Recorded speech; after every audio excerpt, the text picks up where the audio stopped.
नम्रता अपने बेटे के स्कूल से जब वापस घर लौटी तो उसकी सास कामिनी जी बोली, आ गई बहू। मैंने सोचा था आज दफ्तर की तुम्हारी छुट्टी है तो घर में तुम कुछ अच्छा बनाओगी, पर कोई बात नहीं। मुकेश ने बताया कि आर्य की आज पेरेंट्स टीचर मीटिंग है।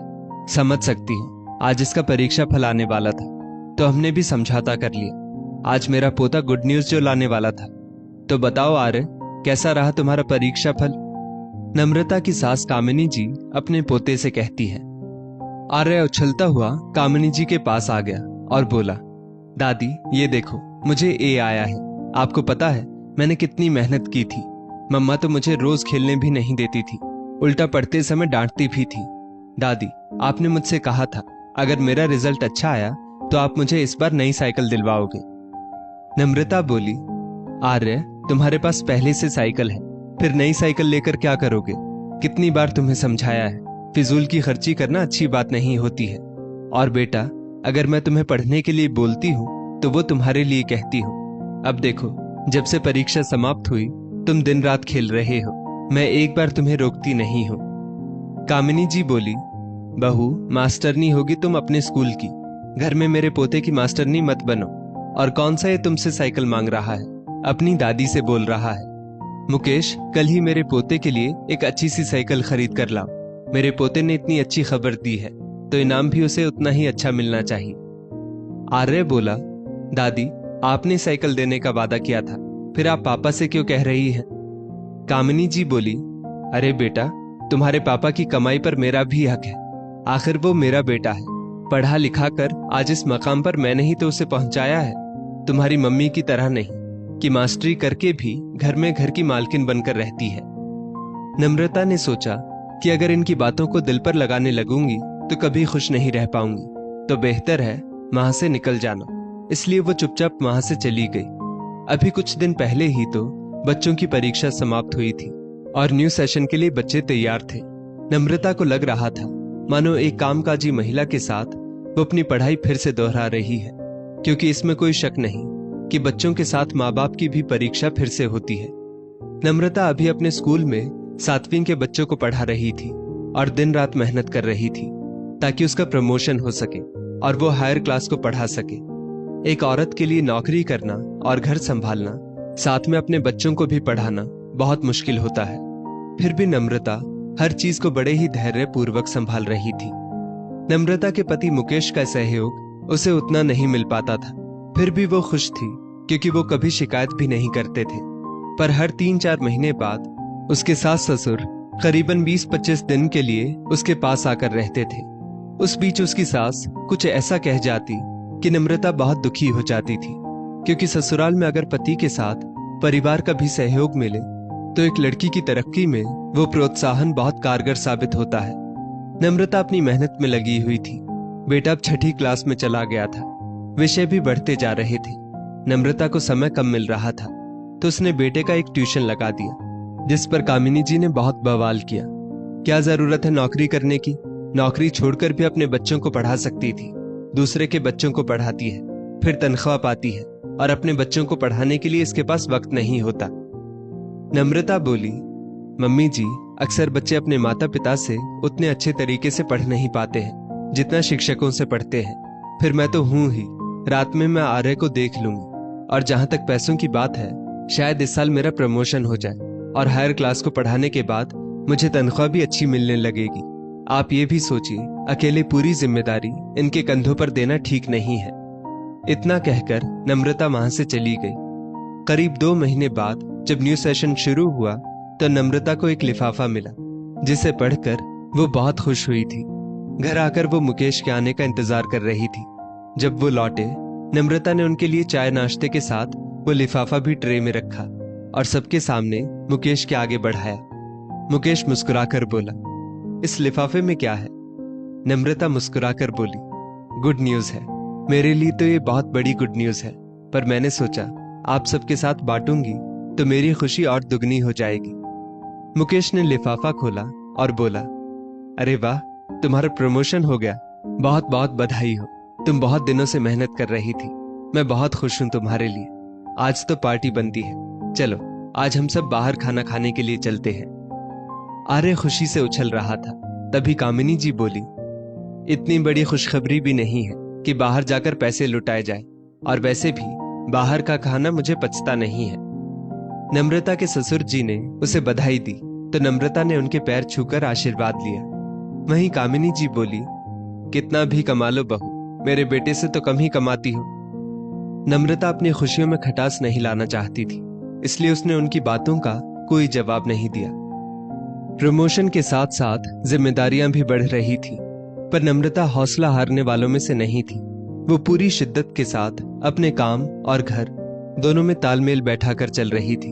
जब भी वक्त मिलता बेटे को समझाती। बेटा भी धीरे धीरे समझ रहा था, पर बात वही है, बच्चे दादा दादी के लाड़ प्यार में कभी कभी माँ बाप की शिक्षा को भी भूल जाते हैं, क्योंकि वो हैं तो बच्चे ही। आर्य का स्कूल अब खुल गया था और मुकेश भी हफ्ते में अब 2 की जगह 3 दिन ऑफिस जाने लगा।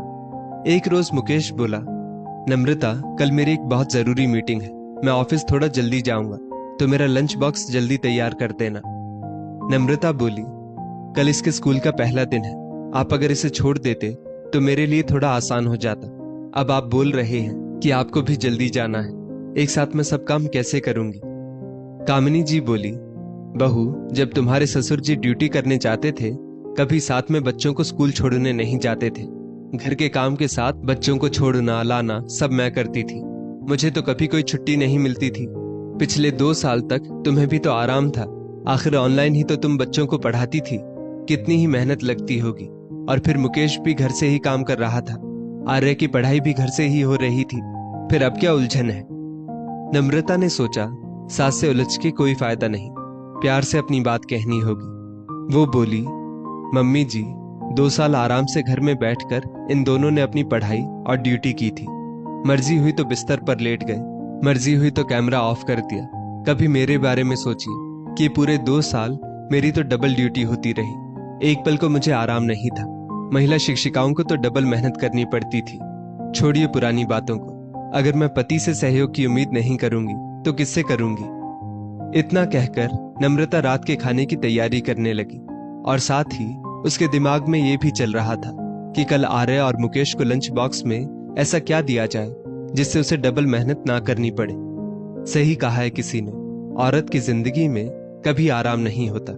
वो ऐसी रेलगाड़ी है जो बस चलती ही जाती है, अगर रुकती भी है तो किसी न किसी के काम के लिए ही रुकती है, खुद के आराम के लिए कभी नहीं। अगली सुबह 5 बजे अलार्म बजा।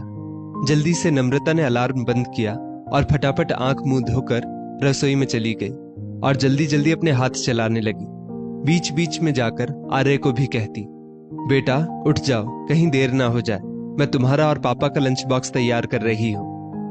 फिर कमरे में जाकर मुकेश के लिए कपड़े निकाले, क्योंकि आज का दिन उनके लिए खास था, और फिर वापस रसोई में जाकर खाना बनाने में जुट गई। वो अपने दुपट्टे से अपना पसीना पोंछते हुए बोली, हे ईश्वर, औरत को 2 हाथ ही क्यों दिए, 2 और दे देते तो काम करने में थोड़ी आसानी हो जाती। थोड़ी देर बाद कामिनी जी पानी लेने के लिए रसोई में आई और बोली, बहू क्या बड़बड़ा रही हो। नम्रता बोली, कुछ नहीं मम्मी जी, बस उस ऊपर वाले से शिकायत कर रही हूँ कि आखिर औरतों के हिस्से में ही इतनी उलझने क्यों दी है। मम्मी जी, आप मेरी एक मदद कर देंगी, आर्य को जगा दीजिए वरना लेट हो जाएगा। कामिनी जी बोली, क्या बहू, तुम इतनी सी जिम्मेदारी भी खुद से पूरी नहीं कर पाती हो, काम कम करती हो और भागदौड़ ज्यादा करती हो। इतना कहकर वो पोते को जगाने चली गई। जल्दी जल्दी नम्रता ने पति और बेटे का लंच बॉक्स तैयार करके सामने टेबल पर रखा, फिर जाकर आर्य को तैयार किया। वो उसकी कंघी भी करती और साथ में उसे खिलाती भी जाती। आर्य बोला, मम्मा, आपके कपड़ों से पसीने की बदबू आ रही है, क्या ऐसे ही आप स्कूल भी जाती हैं जैसे मुझे छोड़ने जाती हैं। नम्रता बोली, बेटा स्कूल में मैं पढ़ाने जाती हूँ, फैशन शो के लिए नहीं जाती हूँ, और तुम चिंता मत करो, बस स्टॉप पर मैं ऐसे नहीं जाऊंगी। मैं ऐसे कैसे जा सकती हूँ, तुम्हारी इज्जत जो घट जाएगी। तुम स्कूल जा रहे हो या शादी के लिए लड़की देखने जा रहे हो। आर्य मुस्कुरा रहा था। वहीं उसकी दादी बोली, मेरे भोले से पोते को क्यों ताने मार रही हो, सही तो कह रहा है ये, बस स्टॉप पर इसके कितने दोस्त आएंगे, बाद में वो इसकी खिल्ली नहीं उड़ाएंगे। मुकेश भी ऑफिस के लिए निकल रहा था। वो कड़क आवाज में बोला, आर्य तुम खुद पर ध्यान दो, मम्मा पर नहीं, वो तुम्हारी तरह आराम से नहीं जगती है। सुबह से काम में लगी हुई हैं। हम आराम से जगते हैं क्योंकि तुम्हारी मम्मा हमारा भी काम करती है। चुपचाप से नाश्ता करो और फटाफट अपना बैग उठाकर आगे बढ़ो। मम्मी पीछे से आ रही है। पिता की कड़क आवाज सुनकर आर्य ने चुपचाप अपना बैग उठाया और आगे बढ़ने लगा। मुकेश दफ्तर के लिए निकलने लगा तो नम्रता ने उन्हें शुभकामनाएं दी और बोली, शाम को मैं आपका इंतजार करूंगी जब आप गुड न्यूज लेकर आएंगे। कुछ ही देर में नम्रता सब काम निपटाकर और बाकी का काम कामवाली को समझाकर स्कूल के लिए निकल गई। शाम को नम्रता मुकेश का इंतजार कर रही थी। जैसे ही मुकेश दरवाजे की घंटी बजाता है, उससे पहले ही नम्रता ने दरवाजा खोला। मुकेश बोला, तुम क्या अंतर्यामी हो? तुम्हें पता कैसे चल जाता है कि मैं आया हूं? नम्रता ने इधर उधर देखा, फिर प्यार से अपने पति के गालों को स्पर्श करते हुए बोली, मैं अंतर्यामी नहीं, अर्धांगिनी हूं और आपके चेहरे की खुशी देखकर बता सकती हूँ कि आप एक गुड न्यूज लेकर आए हैं। अब जल्दी अंदर आइए और विस्तार पूर्वक मुझे बताइए कि आज मीटिंग में क्या हुआ। मुकेश अंदर आते हुए बोला, सच में पत्नी किसी भविष्यवक्ता से कम नहीं होती। नम्रता ने अपने सास ससुर को आवाज लगाई। वो लोग भी आ गए। मुकेश ने कहा, मम्मी पापा, पहली गुड न्यूज आपको नम्रता ने दी थी, अब दूसरी गुड न्यूज मैं दे रहा हूँ। मुझे कंपनी की तरफ से प्रमोशन के साथ ड्राइवर का खर्चा भी दिया जाएगा। कामिनी जी बोली, बहू क्या तुम्हें ये बात पहले से पता थी और तुमने हमारे साथ साझा करना भी जरूरी नहीं समझा? क्या मेरे बेटे की तरक्की में मेरा कोई योगदान नहीं? तुमने तो हमें पराया कर दिया, फिर भी मैं अपने बेटे के लिए बहुत खुश हूँ। कल ही घर में कीर्तन करवाऊंगी और मोहल्ले वालों में लड्डू बांटूंगी। तुम हमें अपना समझो ना समझो, बेटा तो आखिर मेरा ही रहेगा। नम्रता उदास स्वर में बोली, मम्मी जी, बेटे की तरक्की पर आप लड्डू बांटेंगी तो मुझे भी बहुत खुशी होगी। एक बात बताइए, उस दिन बहू की गुड न्यूज पर आप उदास क्यों हो गई थी? आखिर दोनों खुशियां तो इसी घर की है। तो जब बेटा आपका है तो क्या बहू पराई है? और क्या खुशियों में भी भेदभाव होता है? इतना कहकर नम्रता सबके लिए मिठाई लेने रसोई में चली गई। मुकेश कामिनी जी से बोला, माँ, नम्रता सही तो कह रही है, घर में डबल गुड न्यूज आई है। फिर आप किसी एक के लिए इतना खुश और दूसरे को बधाई का पात्र भी नहीं समझती। ये तो गलत है। और एक बात बताऊं माँ, देखा जाए तो वो मुझसे ज्यादा कमा रही है। कामिनी जी ने आश्चर्य से मुकेश की तरफ देखा। मुकेश बोला, सोचिए माँ, वो नौकरी भी करती है, घर भी संभालती है। अगर 24 घंटे के लिए हम किसी को रखते हैं तो वो कितने पैसे लेगा? ऊपर से आर्य का भी सब कुछ वही करती है। अगर हिसाब लगाया जाए तो औरतें मर्दों से कहीं ज्यादा कमाती हैं, परंतु वो कभी भी किसी चीज का हिसाब नहीं लगाती, तो कभी भी औरत को कम नहीं आंकना चाहिए। इतना कहकर मुकेश कपड़े बदलने चला गया। मुकेश के पिता मनोहर लाल कामिनी जी से बोले, भाग्यवान, बेटे की खुशी हो या बहू और पोते की खुशी, ये सारी खुशियां हमारे अपने घर की हैं। तुम्हें तो भगवान का आभार प्रकट करना चाहिए कि उन्होंने हमारे घर में इतनी सारी खुशियां दी। एक बात याद रखो, अगर बहू खुश रहेगी तभी तुम्हारा बेटा भी सुखी रह पाएगा। बहू को दुखी करके तुम अपने बेटे को कभी खुशी नहीं दे पाओगी। आगे तुम्हारी मर्जी है कि तुम अपने बुढ़ापे को कैसे गुजारना चाहती हो। कामिनी जी को एहसास हुआ कि अगर यही खुशखबरी उनकी बहू की जगह बेटी देती तो क्या उन्हें खुशी नहीं होती? इसका मतलब तो वो सच में अपनी बहू के साथ नाइंसाफी कर रही है। जबकि खुशी हो या तकलीफ, बहू हमेशा आगे बढ़कर उनकी सहायता करती है। उनके बेटे की घर गृहस्थी जब बहू संभाल रही है तो बहू की खुशियों में वो शामिल क्यों नहीं हो सकती? आखिर बेटे के साथ बहू की तरक्की भी तो उनकी ही है। 2 दिन बाद रविवार था। कामिनी जी ने घर में सत्यनारायण भगवान की पूजा रखी। नम्रता पूजा की तैयारियों में लगी थी। कामिनी जी आई और बोली, बहू, मैंने कामवाली को सब कुछ समझा दिया है, वो सब कुछ संभाल लेगी और बाकी की चीजें तुम्हारे ससुर जी बाहर से मंगवा लेंगे। तुम जल्दी से तैयार हो जाओ, क्योंकि मुकेश के साथ तुम्हें भी पूजा में बैठना है। आखिर तुम्हारी भी तो तरक्की हुई है।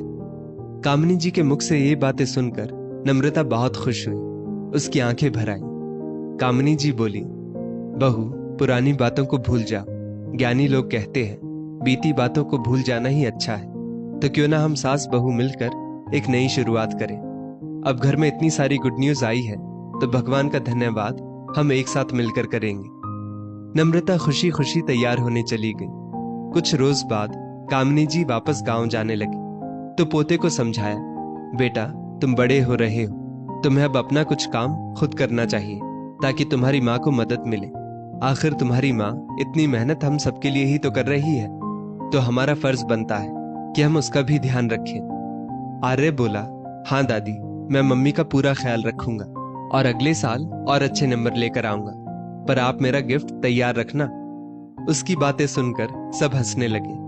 बेटे बहू को तरक्की का आशीर्वाद देते हुए कामिनी और मनोहर लाल जी गांव के लिए चल दिए। दोस्तों, जब तरक्की घर में आती है तो वो किसी एक के नाम से नहीं आती है, बल्कि पूरे परिवार के नाम से आती है। तरक्की बेटे की हो या बहू की, पूरे परिवार को खुशी होनी चाहिए। इस स्टोरी को लेकर आपकी क्या राय है, नीचे कमेंट करके जरूर बताइएगा। और ऐसी ही और भी बेहतरीन वीडियोस के लिए हमारा पेज जरूर फॉलो करें।